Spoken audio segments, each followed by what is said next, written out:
ভাই সারাদিন ধরে কিছু খাই নাই, অনেক খিদা লাগছে ভাই। ভাই কিছু খাবার দিবেন? জি ভাই, ভাইয়ের একটা রুটি দেই, ভাইয়ের মনে হয় অনেক খিদা লাগছে।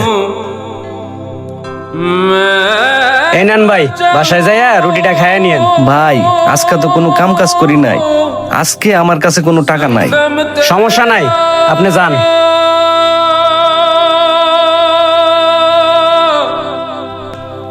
আরে বড় ভাই, তুমি এই কি কাম করলা? কি হইছে? আমি আবার কি করলাম? আজকে ওই লোকের ফ্রিতে খাবার দিলা, এরকম কেন করতেছো? আরে এসব বাদ দে না, ওনার খিদা লাগছে তাই দিয়ে দিছি। তোমার কথা ঠিক আছে, কিন্তু এরকম ফ্রিতে খাবার দিলে ওরা প্রতিদিন ফ্রিতে তোমার কাছে খাবার নিতে আসবে। এরকম প্রতিদিন ফ্রিতে খাবার দিলে আমাদের দোকানে অনেক লস হবে।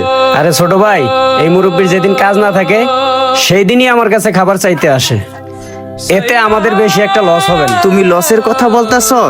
এই দোকানটা দিতে আমাদের কত কষ্ট করতে হয়েছে, কত মেহনত করতে হয়েছে, তুমি কি তা ভুলে গেছো? ক্ষুধার্ত মানুষকে কিছু খাওয়ানো এটা সওয়াবের কাজ। আমরা যে ভালো কাজ করতেছি এটার ফল আল্লাহ তাআলা ঠিকই একদিন আমাদেরকে দিবে। আরে ভাই, তুমি এইসব খাও কথা কইতাছো, এইসব কোনোদিনও হয় না। আরে তুই এটা বিশ্বাস করস না? ভালো কাজের ফল আল্লাহ তাআলা ঠিকই দিবে। আরে ভাই, এসব কাজ আমি রেগুলারই দেখি, এসব কাজের ফল কোনোদিনও ভালো হয় না। खो जाओ सैया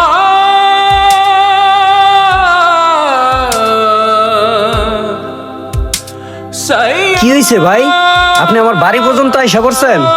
ভাইয়া আপনার দোকানে আমি গেছিলাম, আপনার দোকানটা বন্ধ বিদায় আপনার বাড়িতে আমি চলে আইছি। আজকে বাড়িতে একটু কাজ আছে তো এই জন্য দোকান খুলি নাই। কেন, আপনার কি অনেক খিদা লাগছে?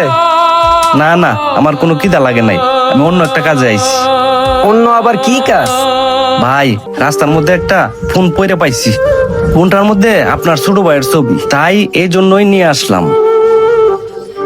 হ্যাঁ, এই ফোন তো আমার ছোট ভাইয়েরই। এই ফোন আপনি কই পাইলেন? আমি আজকে কাজে গেছিলাম,